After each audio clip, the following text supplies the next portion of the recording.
Hai anak-anak Ibu, gimana kabarnya saat ini? Mudah-mudahan anak-anak Ibu semua dalam keadaan sehat ya. Nah, jumpa lagi dengan Ibu Dernika Simarmata yang akan mengajar IPS di kelas 8 ya. Anak-anak, saat ini materi pelajaran kita adalah keadaan perairan ya. Keadaan perairan di Indonesia. Nah, perairan merupakan bagian terluas di wilayah Indonesia. Ya, jadi perairan ini merupakan wilayah yang paling luas ya dibandingkan dengan daratan yang ada di Indonesia.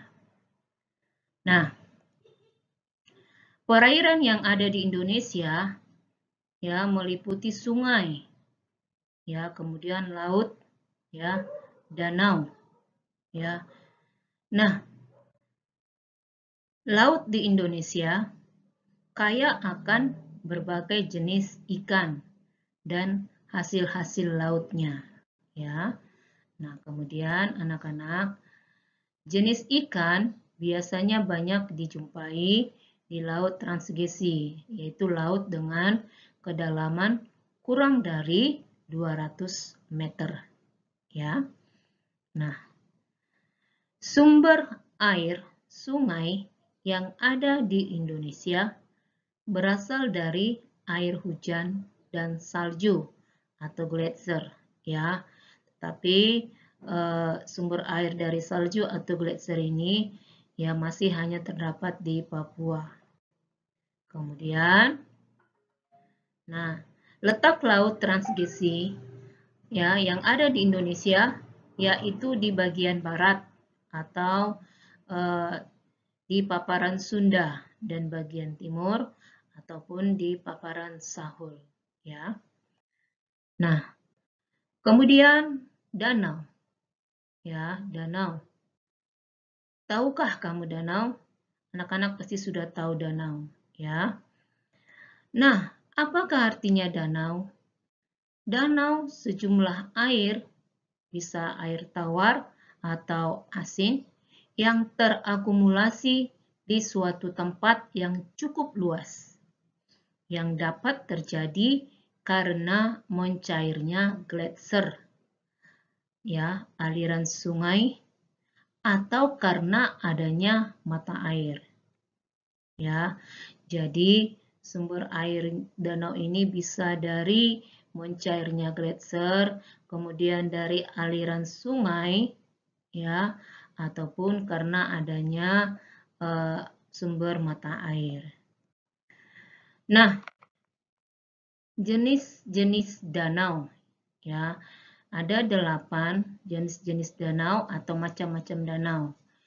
Ya, ada danau vulkanik, tektonik, danau bendungan, danau kars, danau tektonik vulkanik, danau glasial, ya, danau Sungamati, kemudian danau laguna atau half. Nah, danau vulkanik itu biasanya danau yang terjadi akibat letusan gunung api. Ya, danau yang terjadi akibat letusan gunung api. Ya, sehingga membentuk kawah yang luas di puncak. Nah, kemudian danau tektonik, ya, danau yang terjadi karena adanya gerakan tektonik atau bergesernya lapisan kulit bumi yang menimbulkan cekungan. Ya, danau bendungan ini biasanya danau buatan manusia. Nah, kemudian danau kars terjadi di daerah bertanah kapur yang lama-kelamaan membentuk cekungan. Nah, danau tektonik vulkanik adalah danau yang terjadi akibat gempa dari letusan gunung berapi. Nah, kemudian gunung glasial, ya, danau danau glasial, danau yang terjadi karena adanya proses erosi glasial atau gletser, ya, salju, ya. Nah, danau glasial tidak terdapat di Indonesia. Kemudian danau Sungai Mati terjadi karena, ya, adanya sungai yang terputus diakibatkan proses pembelokan arah. Nah, danau terluas di Indonesia yaitu Danau Toba. Kemudian terluas berikutnya adalah Danau Touti dan kemudian Danau Sentani. Ya, tetapi yang paling luas adalah Danau Toba. Nah, kemudian anak-anak, selanjutnya adalah penduduk, ya, penduduk Indonesia. Bagaimanakah penduduk Indonesia? Nah, data terakhir tercatat pada tahun 2015 sebesar, ya, 238.518.000 jiwa. Ya. Nah, kemudian penduduk yang ada di Indonesia, ya, terdapat 1.340 suku bangsa. Ya, jadi ada banyak suku bangsa, tetapi suku bangsa yang paling besar adalah suku Jawa.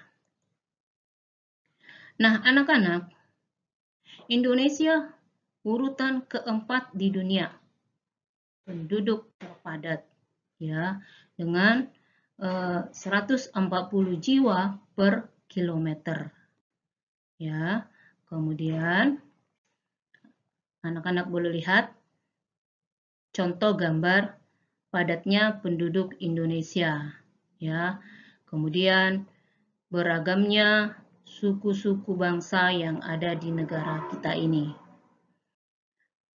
Nah, kemudian anak-anak kita lanjut perekonomian Indonesia.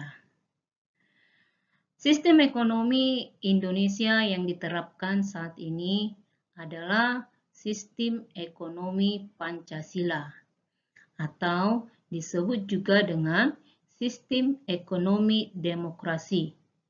Ya, sistem ekonomi demokrasi dari rakyat, untuk rakyat, dan oleh rakyat. Di mana sistem ekonomi Indonesia ini berlandaskan Pancasila dan Undang-Undang Dasar 1945, yaitu pasal 33. Ya. Pertumbuhan ekonomi melambat. Ya, salah satu diakibatkan adanya penurunan permintaan domestik. Ya. Kemudian kegiatan ekonomi yang ada di negara kita ini dikelompokkan menjadi dua kelompok. Yang pertama disebut dengan kelompok kegiatan agraris dan kelompok kegiatan ekonomi non-agraris. Ya. Contoh kegiatan ekonomi agraris seperti pertanian, peternakan, perkebunan, perikanan, ya, dan biasanya ini lebih banyak terdapat di daerah pedesaan, ya. Dan kegiatan ekonomi non-agraris seperti perdagangan, industri, ya, pertambangan, jasa, ya, dan biasanya lebih banyak terdapat di daerah perkotaan. Nah, kemudian ekspor utama yang ada di negara kita yaitu mengandalkan sektor migas, ya, minyak dan gas, ya, dan non migas, ya. Apa yang termasuk non migas?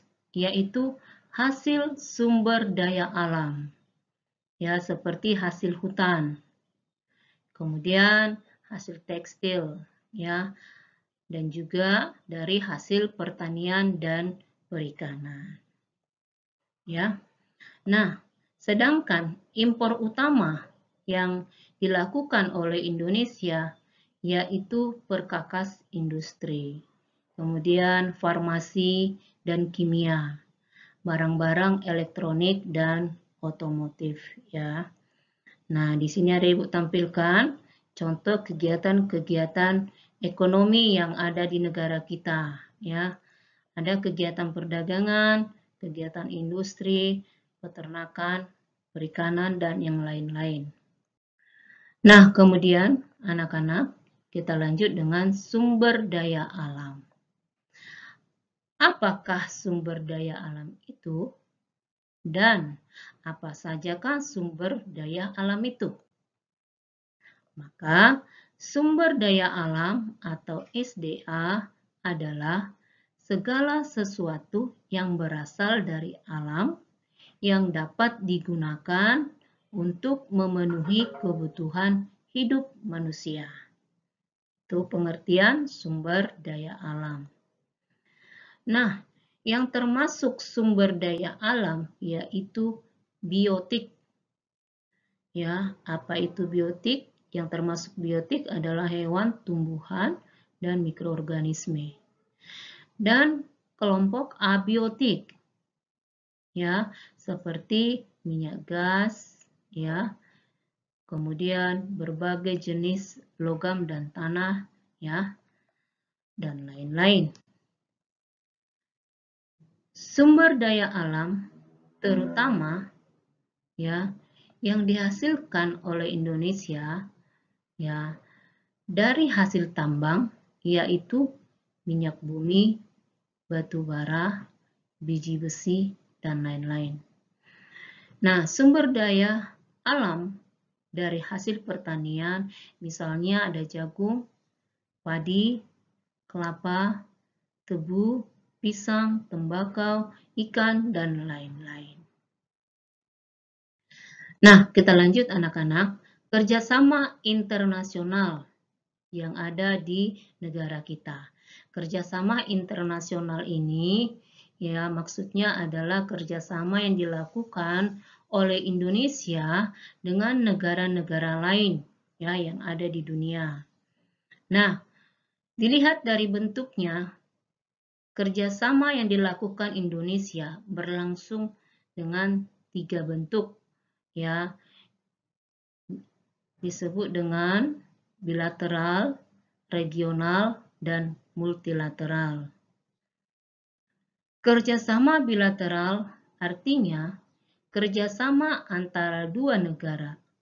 Ya, misalnya kerjasama Indonesia dengan Jepang, kerjasama Indonesia dengan Cina, ya, dan lain-lain.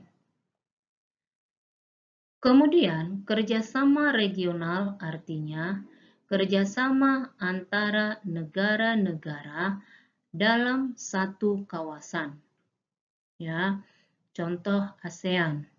ASEAN ini merupakan kerjasama negara-negara yang ada di wilayah Asia Tenggara, yaitu satu kawasan.